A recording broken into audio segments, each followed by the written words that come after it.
So just today, there was a video dropped by the Restless Kaiser on modeling for Advantage with Pete Simunovich, who is the chairman of the board for Battlefront Miniatures. In a short interview, he pretty much stated what his plans were for the next year, that is, going from right now in 2024 to about this time in 2025. I'm going to include a link to that video because none of this content is mine. I'm just going to give a synopsis out of a 50-minute interview, in just a few minutes what he actually covered. So if you want the actual points, the points will be there. First of all, one thing he did point out, the reason behind Clash of Steel, being based on historical miniatures, but you got to make your own possible outcomes and customize your own forces.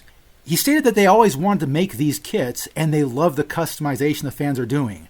He specified that the guys out there own the hobby. So specifically, he mentioned Clash of Steel was intended to be a mass market fun game. As far as Clash of Steel, are there going to be new army books or new periods? No for army books, yes on new periods. This is interesting because the way he said it, they are not dependent on each other. There's not a continuity. There are different points of times that are being played.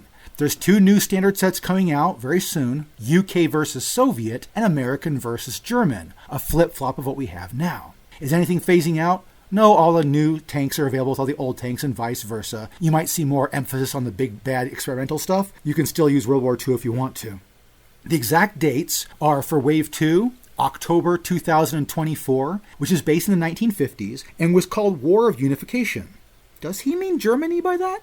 Wave 3 is the interesting one, coming out in May of 2025. It takes place in the 1960s. And is called Global Uprising, so we might see some 1960s experimental vehicles there. Clash of Steel Release 1 and 2 are tying into Late War Leviathans. Late War Leviathans is getting a full book, with new releases as far as transports and gun teams. It's due on November 24th, and you're going to expect to see things in resin metal such as Hornet missiles, Saracen armored cars, 120mm BA-80 recoilless rifles, the Kachin series of APCs. All these are going to be available in standard resin and metal.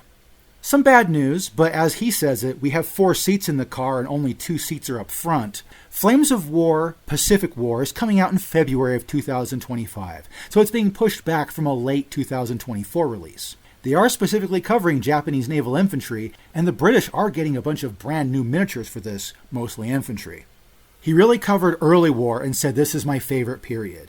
All plastic in June 2025, with the Hotchkiss and Soma tanks being debuted on camera. He said there was 20 different new plastic kits for sure, especially infantry and artillery. The Panzer I kit has both the leader version, the one with just the superstructure, and the Panzerjäger 1.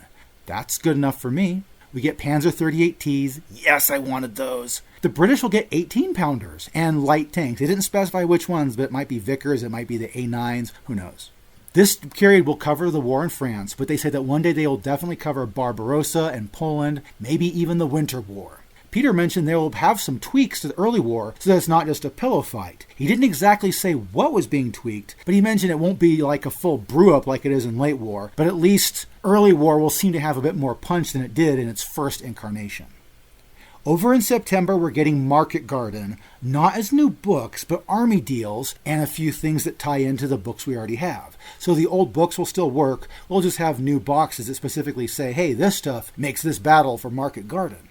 There is also a new starter set called Fortress Europe, a title we've seen for the original general rulebooks they've released in the past, that will replace Hit the Beach. They don't know what they're going to do with that custom sprue that came with both the paratroopers and the Germans, but they might use it for boxes that involve Market Garden or the Bulge. Bagration is going to be getting a full compilation book with some new added units. I think that's going to be their Christmas surprise. As far as cards, they mentioned they will be moving from going to printed cards to having digital codes that will come with each book. So if you missed getting the cards, they're going to do one good reprint run for all the cards they have in publication right now. But after that, you're going to be getting digital codes inside of your books that allow you to access these without a price on Forces. Team Yankee is mostly focused on those hard plastic infantry, but that's coming out with a new starter this August, so in just a month or so. There's a separate sprue for both the U.S. Army and the Marines. We're going to be getting in the near future West Germans, British. It's all about time, but this August we're getting the U.S. Army, Marines, and the Soviets.